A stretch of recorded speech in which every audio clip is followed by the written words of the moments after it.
नमस्कार दोस्तों, आपका स्वागत है राजीव टॉक्स में। आज का विषय, ट्रंप ने बढ़ाई भारत की चिंता, बिग ब्यूटीफुल बिल पास करके। ये जानना जरूरी है कि बिग ब्यूटीफुल भला क्या है। ये कल सीनेट से पास हुआ। 218 रिपब्लिकन ने वोट किया, 214 डेमोक्रेट्स ने। वहाँ दो ही पार्टी हैं। 218 वर्सेस 214 से ये बिल पास हो गया। राष्ट्रपति डोनाल्ड ट्रंप के सिग्नेचर हो गए और ये बिल इफेक्ट्स में आ गया।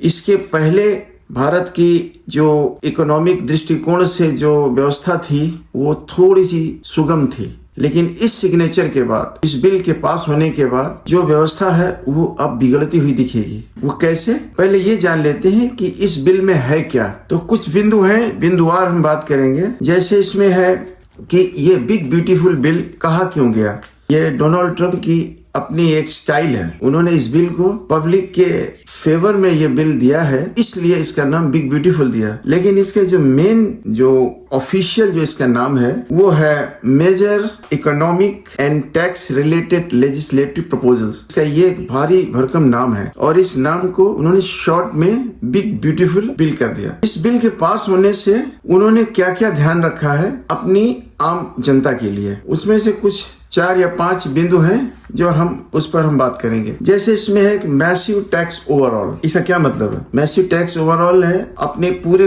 अमेरिका बेस्ड मैन्युफैक्चरिंग आउटलेट्स हैं और फैक्ट्रीज हैं, मैन्युफैक्चरिंग यूनिट्स हैं, उनको उन्होंने टैक्स में कमी की है। कॉर्पोरेट वर्ल्ड को उन्होंने टैक्स कमी की है। जनरल पब्लिक के लिए उन्होंने ब्रैकेट्स बनाए। जैसे इंडिया में 2 लाख से ऊपर जिनकी इनकम है तो उनको इतना दिया जाएगा, 10 लाख से ऊपर है जिनकी इनकम, उनसे इतना टैक्स काटा जाएगा। इस तरह से उन्होंने वहां पर पब्लिक के लिए किया है। फिर आते हैं दूसरा पॉइंट है जो एक रेमिटेंस है। बड़ी वाहवाही हो रही है इसकी कि रेमिटेंस टैक्स रिडक्शन किया उन्होंने। इसका मतलब होता है कि जितने भी अमेरिका में, यूनाइटेड स्टेट्स ऑफ अमेरिका में डिफरेंट कंट्री से माइग्रेंट्स रहते हैं तो वो अपने अपने देशों को कुछ पैसा भेजते हैं। जैसे हिंदुस्तान के लोग हैं वो यहाँ भेजते हैं, अपनी फैमिलीज को भेजते हैं, अपने ट्रस्ट को भेजते हैं या एनजीओज को भेजते हैं। तो ऐसे जब भेजते हैं तो उनके भेजने के जो टैक्स पहले लगता था वो अब कम होगा। लेकिन जो आम भाषा में देखा जाए तो जो उन्होंने ये जो रिड्यूस किया है वो आगे हम और एक्सप्लेन करेंगे। तीसरा है कि एनर्जी और ट्रेड रीअलाइनमेंट। इसे क्या कहते हैं? इसे कहते हैं व्यापार और ऊर्जा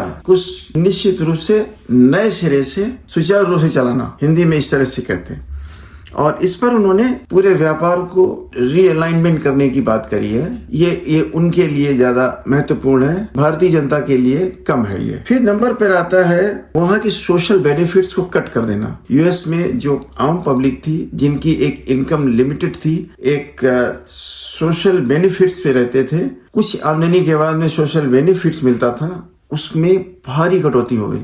उसमें जितने भी माइग्रेंट्स यहाँ से जाते हैं विदेशों में या अमेरिका में, तो उनकी इनकम में प्लस सोशल बेनिफिट्स था। उस बेनिफिट्स को काट देने से क्या होगा कि वो अब स्ट्रगल करेंगे अपनी लोकल इनकम में। जो वो पैसा बचा के इंडिया भेजते थे, पाकिस्तान भेजते थे और कंट्रीज भेजते थे, उस पैसे में अब वो एडजस्ट करेंगे। भेजने की बजाय वो अपना ध्यान रखेंगे। इसलिए कटौती उन्होंने इस तरह की है, सिर्फ देखने, जैसे हाथी के 2 तरह के दांत होते हैं, खाने वाले अलग, दिखाने वाले अलग। तो ये कटौती करके वहाँ के कुछ लोगों को आराम दी है, लेकिन भेजने वाली जैसी स्थिति में जो रेमिटेंस में जो बूस्ट आएगा उसमें कमजोरी आई, वो स्ट्रगल बढ़ गया उनका।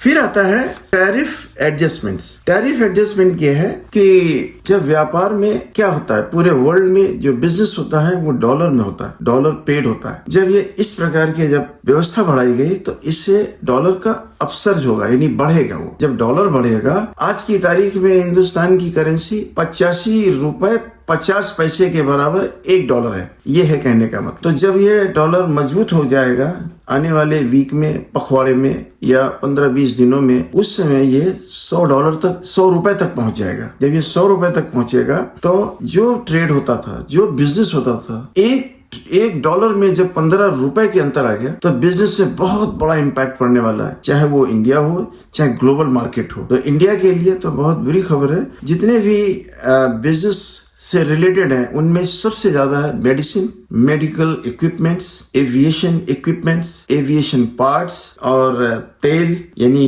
ऑयल, ये सबसे ज्यादा इनमें इंपॉर्टेंस रखता है। क्या होता है कि जो डायरेक्ट अमेरिका से सामान आएगा या डायरेक्ट हम अमेरिका को इंडिया एक्सपोर्ट करेगा, दोनों में डॉलर की वैल्यू काउंट की जाएगी। तो जब हम वहां से कोई चीज मंगाएंगे तो हम ज्यादा पे करेंगे, और जब हम यहाँ से कोई सामान भेजेंगे तो टैरिफ ज्यादा लगेगा। जैसे अभी 25% की टैरिफ है, चाइना के ऊपर 50% की टैरिफ है, तो इंडिया अभी उस टैरिफ को बढ़े हुए दाम के हिसाब से भरेगा। और इसके बाद में एक आता है कि भारत पर इसका असर क्या पड़ेगा, कुल मिला के असर क्या पड़ने वाला। तो हमने आपको पहले ही बताया कि रेमिटेंस की जो बूस्ट की बात कही जा रही है उसमें गिरावट आएगी, क्योंकि लोगों को अपने खर्चे पूरे नहीं होंगे। वहाँ उन्होंने सोशल बेनिफिट्स कम कर दिया है, तो अब वो भरपाई उसे करेंगे। वहाँ पे मेडिकल के बहुत ज्यादा कट कर दिए गए, जहाँ पे मेडिकल नहीं होता है वहाँ पे पूरा इंटरेस्ट उनका बदल जाता है, पैसे उन्हें ज्यादा खर्च करने पड़ते हैं। वहाँ पे मेडिकेट्स करके एक एड मिलती थी पहले,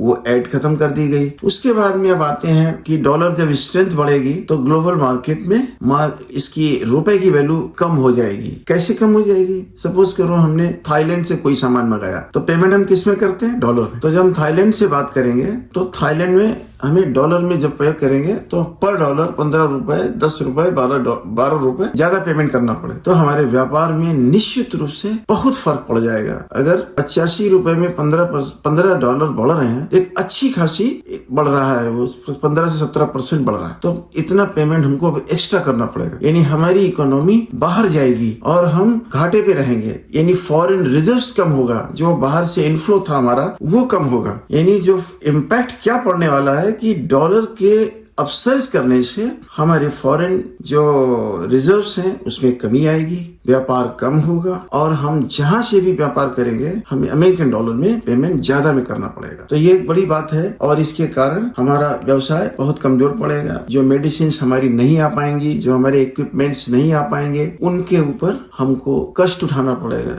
दूसरे कंट्रीज से लेना पड़ेगा जहाँ थोड़ा सा अंतर होगा। तो एक बिजनेस का एक मॉडल चेंज हो जाएगा, यानी कितने बिचौलिए, यानी कितने बिजनेसमैन, उनके ऊपर इम्पैक्ट पड़ेगा ये। और एनआरआईज काफी तकलीफ में होंगे, क्योंकि माइग्रेंट्स को ज्यादा सुख नहीं देखना चाहते वहाँ के लोकल पब्लिक, तो उनको भी बहुत तकलीफ उठानी पड़ेगी। तो कुल मिला के ये बिल जो है इंडियंस के लिए अभी तक बहुत खतरनाक साबित हो रहा है। फिर उसके बाद में हमें ऑयल भी इम्पोर्ट करना पड़ेगा अमेरिका से। क्यों? क्योंकि अभी रशिया, सऊदी अरबिया और इराक, ये तीनों कंट्रीज से हम मैक्सिमम तेल लेते थे। अब हमें 70% तक इससे कम करना पड़ेगा। क्यों? क्योंकि अमेरिका हमसे नाराज न हो जाए और टैरिफ न बढ़ा दे। अभी 25% पे है, फिर कहीं 35 कर दिया, 40 कर दिया, 50 कर दिया, ये न कर दे। इसलिए हम रशिया को, सऊदी अरबिया को, इराक को और गल्फ कंट्रीज को नाराज करके हमें उनसे तेल खरीदना पड़ेगा। यानी हम शिफ्ट होंगे अपनी फॉरेन पॉलिसी में केवल खुश करने के लिए। तो ये हमारे देश की इकोनॉमी पे और इम्पैक्ट पड़ेगा, क्योंकि हम नाराज करते हैं तो टैरिफ बढ़ता है, टैरिफ बढ़ता है तो पैसा देना पड़ेगा। तो डोनाल्ड ट्रम्प ने बहुत तगड़ा वार किया है पूरे ग्लोबल मार्केट में। फिर उसके बाद में आते हैं जियो पॉलिटिकल एडजस्टमेंट।